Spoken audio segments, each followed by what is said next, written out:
Yes, dear students, we have discussed about the colloidal solution. We have also discussed about the classification of colloidal solution and what are the methods by which we can prepare different type of colloidal solution.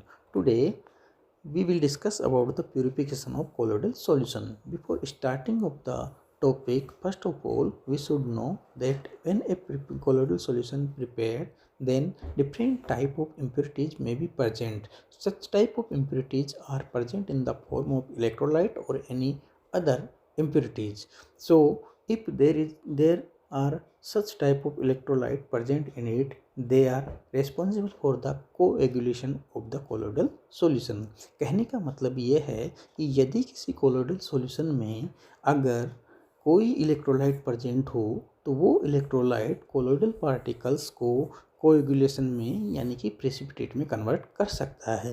तो इसलिए ये बहुत ज़रूरी हो जाता है कि किसी भी प्रिपेयर्ड कोलोइडल सॉल्यूशन से इलेक्ट्रोलाइट को हटाना बहुत ही ज़रूरी होता है। सो हम कह सकते हैं कि the extra electrolyte present in lyophobic will create instability and coagulate the lyophobic solution. So it should be removed by different methods that are known as purification or filtration of the colloidal solution. Out of them, first one that is ultrafiltration. Ultrafiltration is a ultrafiltration process contain a special type of filter paper which is known as parchment paper.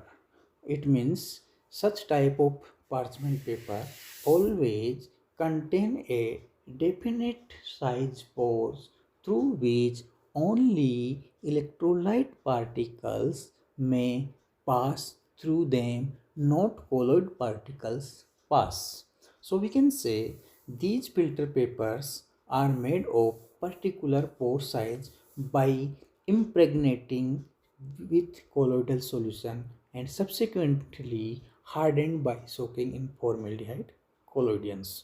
कहने का मतलब ये है कि ultrafiltration में colloidal particles में से electrolyte को हटाने के लिए हम स्पेशल प्रकार के पेपर यूज करते हैं।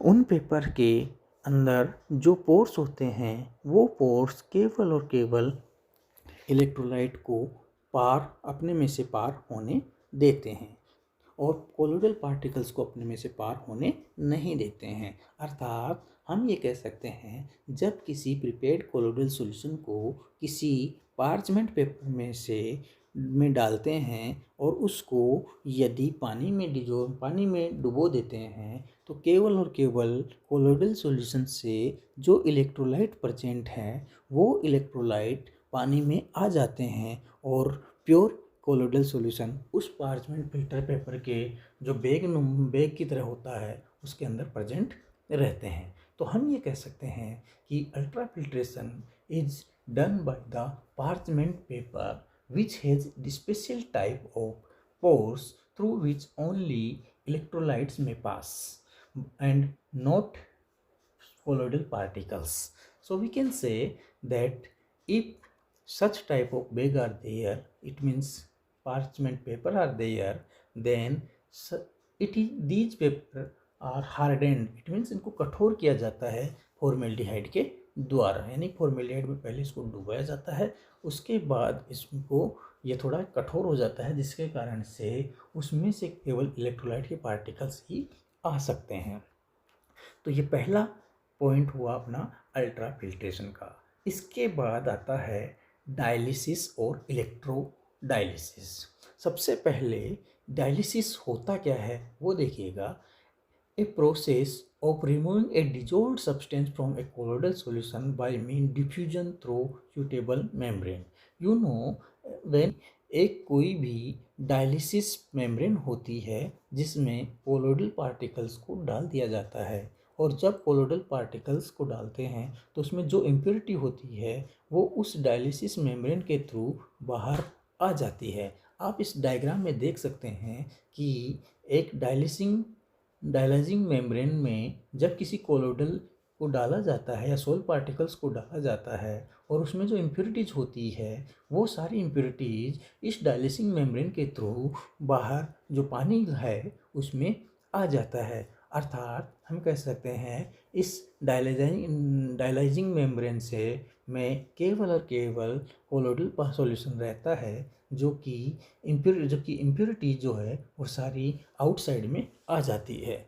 इस प्रकार हम कह सकते हैं कि dialysis process is a best method by which we can separate the impurities from the colloidal solution. But you know that when there are some electrolytes are present in the dialysis in the colloidal solution, then we have to apply some electrodes due to which impurities may pass through the opposite direction. इसमें क्या होता है, एक डायलिजिंग membrane के अंदर colloidal solution को डाल देते हैं और इसमें इसके बाहर की तरफ दो इलेक्ट्रोड लगाते हैं। मोमेंट दो इलेक्ट्रोड लगाते हैं और उसमें इलेक्ट्रिसिटी फ्लो करते हैं। जो इलेक्ट्रोलाइट इस कोलोइडल सॉल्यूशन के अंदर होते हैं वो इलेक्ट्रोड के प्रेजेंट के कारण या हम कह सकते हैं इलेक्ट्रिसिटी फ्लो के कारण से वो डायलाइजिंग मेम्ब्रेन के बाहर आ जाते हैं। तो हम ये कह सकते हैं moment of across the membrane can be expedited by applying electric potential through two electrode. Such type of method is faster than simple dialysis and known as electrodialysis.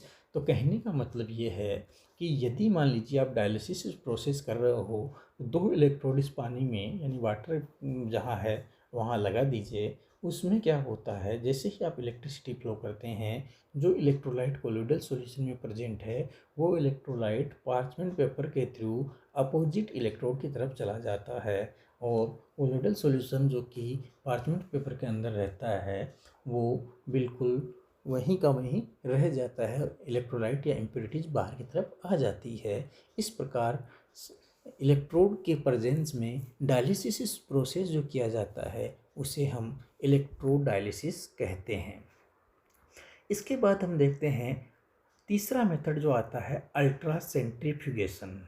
जब किसी भी कोलोइडल सॉल्यूशन में इम्प्योरिटीज को अलग करना हो तो सब उसका अल्ट्रा सेंट्रीफ्यूगेशन किया जाता है और उस अल्ट्रा सेंट्रीफ्यूगेशन के थ्रू जो भी इम्प्योरिटीज है वो बिल्कुल अलग हो जाती है और कोलोइडल पार्टिकल्स अलग हो जाते हैं, यानी कोलोइडल सॉल्यूशन से इम्प्योरिटीज बिल्कुल अलग हो जाती है। इस प्रोसेस को कहते हैं अल्ट्रा सेंट्रीफ्यूगेशन। तो हम अब तक 3 प्रकार के इम्प्योरिटीज मेथड या प्यूरिफिकेशन मेथड पढ़ चुके हैं, जिनमें सबसे पहला होता है ultra filtration, second one dialysis और इलेक्ट्रोलाइट डायलिसिस और थर्ड वन इलेक्ट्रोसेंट्रीफ्यूगेशन। एंड नाउ वो प्रॉपर्टीज ऑफ कोलोइडल पार्टिकल्स। सबसे पहला है विजिबिलिटी। आप सभी जानते हैं कि कोई भी पार्टिकल्स जब उसके ऊपर लाइट आता है तो वो उस स्कैटरिंग करता है, लेकिन आपको ये भी मालूम होना चाहिए स्कैटरिंग वो तभी कर पाएगा जब उसकी साइज कोलोइडल रेंज में होती है। तो हम ये कह सकते हैं due to scattering caused by the colloidal particles it will appear as bright spot moving randomly। तो हम ये कह सकते हैं विजिबिलिटी कि कोलोइडल पार्टिकल्स को ये देखा जा सकता है जब उनके ऊपर यदि लाइट डाला जाता है या फोकस डाला जाता है तो वो लाइट उस पार्टिकल्स के थ्रू स्कैटरिंग हो जाती है और हमें वो पार्टिकल्स दिखाई देते हैं। तो हम ये कैसे पहला प्रॉपर्टीज होता है कोलोइडल सॉल्यूशन का दैट इज विजिबिलिटी, यानी कि colloidal particles are visible in nature. Second one filterability. Filterability का मतलब होता है colloidal particles pass through an ordinary filter paper, however the particles do not pass through the other fine membrane। यानी कि कहने का मतलब यह है कि कोलोइडल पार्टिकल्स स्पेशल टाइप के फिल्टर पेपर से ही पास हो सकते हैं, वो किसी भी फाइन मेम्ब्रेन वाले पार्टिकल से पास नहीं हो सकते हैं। कहने का मतलब यह है कि ट्रू सॉल्यूशन के पार्टिकल्स हर फिल्टर पेपर से पास हो सकते हैं, लेकिन आप जानते हैं कि कोलोइडल सॉल्यूशन की रेंज जो कि 10⁻⁹ टू 10⁻⁶ होती है, अर्थात 1 नैनोमीटर टू 1000 नैनोमीटर होती है। हर प्रकार के फिल्टर पेपर से, या हम कह सकते हैं फाइन फिल्टर पेपर से पास नहीं हो पाते हैं, इसलिए इन पार्टिकल्स को पास होने के लिए स्पेशल टाइप के फिल्टर पेपर ही चाहिए होते हैं। तो हम ये कह सकते हैं कि ये फिल्ट्रेबिलिटी का गुण इनमें पाया जाता है। तीसरे प्रकार का जो प्रॉपर्टीज होता है वो काफ़ी इंपॉर्टेंट है, that is colligative properties. Before starting this, first of all we should know the definition of colligative properties. आप सभी जानते हैं किसी भी सॉल्यूशन में या कोलोइडल सॉल्यूशन में पार्टिकल्स प्रेजेंट होते हैं। तो किसी भी सॉल्यूशन के वो प्रॉपर्टीज जो कि किसी सॉल्यूट के पार्टिकल्स के ऊपर डिपेंड करते हैं, पार्टिकल्स की के ऊपर डिपेंड करते हैं, उन्हें कहते हैं कोलिगेटिव प्रॉपर्टीज। कहने का मतलब यह है, the colligative properties of colloidal solution is very low in comparable to true solution because colloidal particle size is very large, molar mass is high and number of particles are less. Only osmotic pressure is suitable property to measure. तो हम ये कह सकते हैं all the colloidal particles show colligative properties. कोलिगेटिव प्रॉपर्टीज 4 होती है, जिसमें पहला है relative lowering in vapour pressure, elevation in boiling point, third one depression in freezing point and fourth one osmotic pressure. So हम ये कह सकते हैं कि all the colloids are colligate or have all the colloid properties have colligative properties. Now next point, that is Tyndall effect. Tyndall effect को आप पिछली क्लासों में भी पढ़ चुके हैं, लेकिन आप सभी जानते होंगे कि जब किसी भी कोलोइडल सॉल्यूशन में हम कोई लाइट पास करते हैं, बीम ऑफ लाइट पास करते हैं, तो उन कोलोइडल पार्टिकल्स में जो कोलोइडल पार्टिकल्स जो होते हैं उस लाइट को स्कैटर्ड कर देते हैं, यानी कि अलग अलग डायरेक्शन में उसको स्कैटर्ड कर देते हैं, जिसके कारण से हमें उस लाइट का पाथ दिखाई देता है। तो कहने का मतलब यह है कि light beam pass through colloidal solution is scattered in different direction with some angle due to comparable size of colloidal particles in order of wavelength of light. This result in formation of Tyndall cone and this is called Tyndall effect. कहने का मतलब ये है कि जब किसी colloidal solution से light pass की जाती है, जब किसी भी कोलोइडल सॉल्यूशन से लाइट अगर पास की जाती है, तो वो लाइट कोलोइडल पार्टिकल्स के कारण से अलग अलग डायरेक्शन में स्कैटरिंग हो जाती है। जब उस दृश्य को अपन 90 डिग्री एंगल पे देखें तो हमें जहाँ से लाइट आ रही है उसका पाथ दिखाई देता है। जब कोलोइडल सॉल्यूशन में लाइट बीम फ्लो की जाती है या लाइट बीम पास की जाती है, तो उस लाइट का हमें पाथ दिखाई देता है। इसी को हम टिंडल इफेक्ट कहते हैं।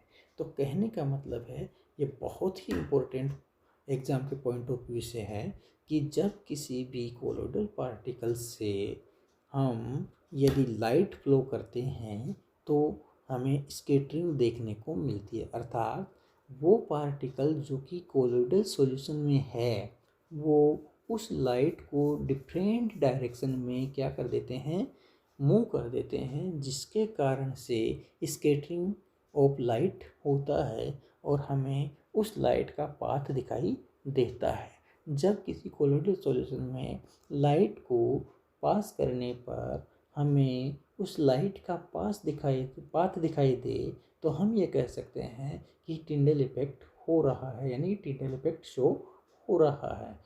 You know that colloidal solution are two types on the basis of their the attraction between dispersion phase and dispersion medium, that are lyophilic and lyophobic.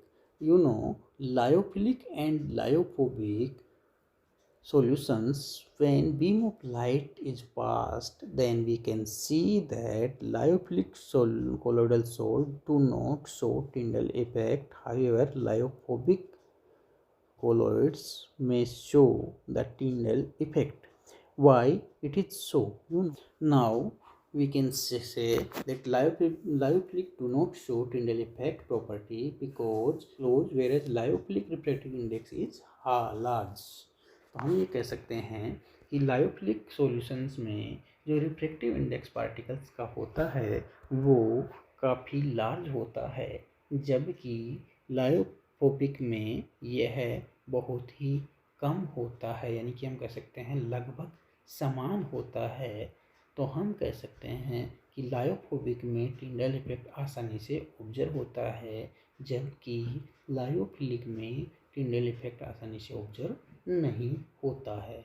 अब हम देखते हैं एग्जाम्पल ऑफ टिंडल इफेक्ट, यानी कि हम दैनिक जीवन में, डेली लाइफ में हम कौन कौन से ऐसे एग्जाम्पल है जिसको हम टिंडल इफेक्ट के द्वारा शो कर सकते हैं या एक्सप्लेन कर सकते हैं या किसी को बता सकते हैं। सबसे पहला, स्काई इज ब्लू। आप सभी जानते हैं कि एटमॉस्फेयर में particles, different type of particles which are in colloidal range में present when light come from the sun on the earth through this medium. So the particles which are present in the path of light that are in colloidal range, so they scattered the light. As a result we can see the path of light. Second one, path of light, or we can say due to the scattering of light the sky is blue. Now tail of comet, इसी प्रकार हम किसी भी comet की tell कैसे create होती है उसको भी हम बता सकते हैं। तीसरा जो एप्लीकेशन है या हम कह सकते हैं एग्जाम्पल है, वो है projector light in cinema. Movie में जब हम मूवी देख रहे होते हैं तो पीछे से पर्दे पर जो लाइट डाली जाती है, और आप सभी जानते हैं सिनेमा हॉल में जो पार्टिकल्स प्रेजेंट होते हैं वो पार्टिकल्स कोलोइडल रेंज में होने के कारण से उनके ऊपर जैसे ही पीछे से लाइट गिरती है और जब उस लाइट के पाथ से हम जो 90 डिग्री एंगल पे या लगभग 90 डिग्री एंगल पे बैठे रहते हैं तो हमें उसका पाथ दिखाई देता है। हमेशा याद रखें, यदि हम उसमें 90 डिग्री एंगल पे नहीं रहेंगे तो हमें उसका पाथ दिखाई नहीं देता है। तो हम ये कह सकते हैं किसी भी प्रोजेक्टर की अगर लाइट को ऑब्जर्व करना हो तो हम वो टिंडल इफेक्ट के द्वारा ही कर सकते हैं, या हम कह सकते हैं टिंडल इफेक्ट के कारण ही हमें वो लाइट दिखाई देती है। इसके बाद जब हम देखते हैं कि what are the application of Tyndall effect, so सबसे पहले अगर हम एप्लीकेशंस की बात करें तो हम कह सकते हैं अल्ट्रा माइक्रोस्कोप्स। आप सभी जानते हैं कि बहुत माइक्रोस्कोप जनरली माइक्रो बैक्टीरिया या हम ये कह सकते हैं माइक्रो मॉलिक्यूल्स को या माइक्रो एटम्स को देखने में काम आता है। तो उससे भी उसको बनाने में भी हम क्या कर सकते हैं, कोलोइडल सॉल्यूशन का या हम कह सकते हैं टिंडल इफेक्ट का यूज करते हैं। In finding heterogeneity of solution, किसी भी सॉल्यूशन में पार्टिकल्स की साइज के आधार पे, यानी कि हम इसके पार्टिकल उसमें कम्प्लीटली डिस्ट्रीब्यूटेड है कि नहीं, इसके बारे में भी हम टिंडल इफेक्ट के द्वारा पता कर सकते हैं। इसके बाद जो कोलोइडल सॉल्यूशन की बहुत ही इम्पोर्टेंट एग्जाम्पल या हम कह सकते हैं बहुत ही इम्पोर्टेंट प्रॉपर्टीज़ है वो है ब्राउनियन मोशन। इसको समझने के लिए हम देखते हैं, एक एग्जाम्पल लिखते हैं। मान लीजिए आपको कोई मिल्क दिया गया, किसी क्लास में मिल्क दिया जाता है और आप सभी जानते हैं मिल्क में कुछ पार्टिकल्स पानी में या हम कह सकते हैं लिक्विड ऑयली पार्टिकल्स या फैट पार्टिकल्स वाटर में डिजोल्व होते हैं। लेकिन जब आप उस मिल्क को कुछ समय के लिए रख देते हैं तो दो पार्टिकल सस्पेंड नहीं होते हैं, यानी कि वो नीचे पेंदे में नहीं बैठते हैं। इसका क्या रीज़न है? अगर ये टॉपिक इस के अंदर जो भी बात छुपी है अगर उसको हम देखें तो हम ये कह सकते हैं कि कोलोइडल सॉल्यूशन, दूध एक प्रकार का कोलोइडल सॉल्यूशन है और उस कोलोइडल सॉल्यूशन किसी भी not only milk but any colloidal solution जिसमें कोलोइडल पार्टिकल्स कभी भी एक जगह पे नहीं रहते हैं, बल्कि वो continuously here and there move करते रहते हैं। और उस प्रकार के मोमेंट को हम कहते हैं Brownian motion. Brownian motion means वो ईच एंड एवरी डायरेक्शन में मूव कर सकते हैं, उसी को अपन कहते हैं ब्राउनियन मोशन। और आप सभी जानते हैं ब्राउनियन मोशन एक जिगजैग टाइप का मोशन होता है, किसका, जो कि कोलोइडल पार्टिकल्स का, कोलोइडल सॉल्यूशन में कोलोइडल पार्टिकल्स का होता है। अब आप देखिएगा उसका क्या फ़ायदा है। उसका फ़ायदा यही है कि उनके मोशन के कारण से, यानी कि पार्टिकल्स जो कि डिस्पर्जन फेज और डिस्पर्स फेज के पार्टिकल्स हैं, वो हियर एंड देयर मूव करते हैं, जिसके कारण से वो सस्पेंड नहीं होते हैं। ब्राउनियन मोशन के कारण से जो पार्टिकल्स जो कि डिस्पर्स फेज और डिस्पर्जन मीडियम में होते हैं, उनके ऊपर ग्रेविटेशनल फोर्स का कोई इफेक्ट नहीं होता है, या हम कह सकते हैं बहुत ही कम इफेक्ट होता है, जिसके कारण से ये particle here and there move करते रहते हैं। ये हमेशा जिगजैग मोशन में अप मूव करते हैं। तो हम ये कह सकते हैं कि zigzag motion of particles due to collision with variable particles of dm. Always remember, when temperature increases, when temperature increases, kinetic energy of the particles will also increases. As a result, Brownian motion also increases. Now, size of particles, when size of particles increases, Brownian motion always decreases, because when size increases, the mass of the particles increases. As a result, the gravitational force more effective than Brownian motion, or we can say movement of here and there of the particles. So we can say when size of particles increases, Brownian motion decreases, but linear motion increases. यानी कहने का मतलब यह है कि जैसे ही temperature increase होता है, ब्राउनियन मोशन कम होता जाता है और लीनियर मोशन बढ़ता जाता है। इसके साथ ही इस प्रकार हम कह सकते हैं ब्राउनियन मोशन के कारण से कोई भी कोलोइडल सॉल्यूशन में सोल्यूट और सॉल्वेंट के पार्टिकल्स ग्रेविटेशनल फोर्स के कारण से सस्पेंशन नहीं हो पाता, अतः हम कह सकते हैं वो हमेशा कोलोइडल सॉल्यूशन बना रहता है। अब हम अगर एप्लीकेशन की बात करें कोलोइडल सॉल्यूशन के, तो हम देखते हैं कि कोलोइडल सॉल्यूशन में के द्वारा हम पार्टिकल्स के जो एटॉमिक अवोगाद्रो नंबर है उसका हम कैलकुलेशन कर सकते हैं। इसी प्रकार आपने लास्ट ईयर क्लास 11th में स्टेट ऑफ मैटर में जो भी काइनेटिक थ्योरी ऑफ गैसेस पढ़ा था, उसका भी एक्सप्लेनेशन हम दे सकते हैं। क्योंकि कोलिजन इज ऑलमोस्ट इलास्टिक होता है and do this motion gravity force will component and particles will not settle down, जो कि हम kinetic theory of molecular gases में पढ़े थे कि कोई भी पार्टिकल अगर मूवमेंट कर रहा है तो वो अपनी डायरेक्शन चेंज नहीं करता है जब तक कि वो किसी दूसरे मॉलिक्यूल से स्ट्राइक नहीं करता है या कंटेनर की वॉल से स्ट्राइक नहीं करता है।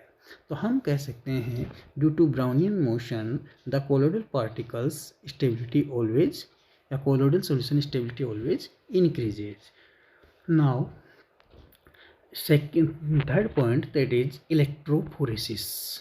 इलेक्ट्रोफोरेसिस में कोई भी कोलोइडल सॉल्यूशन को उसके कोलोइडल पार्टिकल्स में, यानी कि अगर मान लीजिए कोलोइडल सॉल्यूशन में दो प्रकार के पार्टिकल हो, एक पॉजिटिव और एक नेगेटिव, देन जब उस कोलोइडल पार्टिकल्स को किसी भी कंटेनर में रखकर उसमें यदि दोनों इलेक्ट्रोड डिप किए जाते हैं, यानी कैथोड और एनोड लगाए जाते हैं और सर्किट कंप्लीट किया जाता है, इलेक्ट्रिसिटी फ्लो की जाती है, देन हम पाते हैं कोलोडल पार्टिकल्स, या हम कह सकते हैं या इम्प्योरिटीज अपोजिट डायरेक्शन मीन्स उसके चार्ज के अपोजिट डायरेक्शन में मूवमेंट करती है, जिसके कारण से उस कोलोडल सॉल्यूशन का कोएगुलेशन हो जाता है, अर्थात opposite charge particles move toward the opposite electrodes. So हम ये कह सकते हैं कि यदि कोई पार्टिकल किसी कोलोडल सॉल्यूशन में पॉजिटिव हो तो वह हमेशा एनोड की तरफ मूव करता है और कैथोड की तरफ मूव करता है, जबकि जो पार्टिकल जिसके ऊपर नेगेटिव चार्ज है वो एनोड की तरफ मूव करता है। इसी प्रोसेस को हम कहते हैं इलेक्ट्रोफोरेसिस, अर्थात colloidal particles are charge particles, आप सभी जानते हैं इस बात को, and their charge are identified by these particles. If in electric field or particles move toward anode, then it must have negative charge, and if it move toward cathode, it will have positive charge. So we can say by electrophoresis we can judge that which particle is positive and which particle is negative. So we can say electrophoresis is the process by which the colloidal particles move toward the opposite electrodes by mean of electricity। यानी कि जब हम किसी colloidal solution में यदि 2 electrode flow लगा दें और उसमें इलेक्ट्रिसिटी फ्लो करें तो कोलोइडल पार्टिकल्स हमेशा अपने से अपोजिट चार्ज वाले इलेक्ट्रोड की तरफ मूव करते हैं। इसी को हम कहते हैं इलेक्ट्रोफोरेसिस।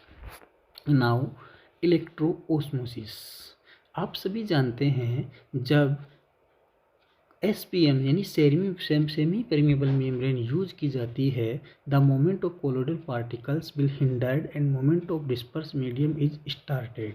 आप सभी जानते हैं कि moment of colloidal particles will hindered end moment of disperse medium, only disperse medium के पार्टिकल्स क्या करते हैं, डिस्पर्स होते हैं, मूवमेंट करते हैं। हम कह सकते हैं कि इसी को यानी कि इलेक्ट्रिसिटी के द्वारा इलेक्ट्रोफोरेसिस में ही यदि अगर अपन SPM लगा दें तो हमेशा डिस्पर्स फेज के पार्टिकल उसमें मूवमेंट करने लगते हैं। इसी को हम इलेक्ट्रोओस्मोसिस कहते हैं। हमेशा याद रखना है कैटाफोरेसिस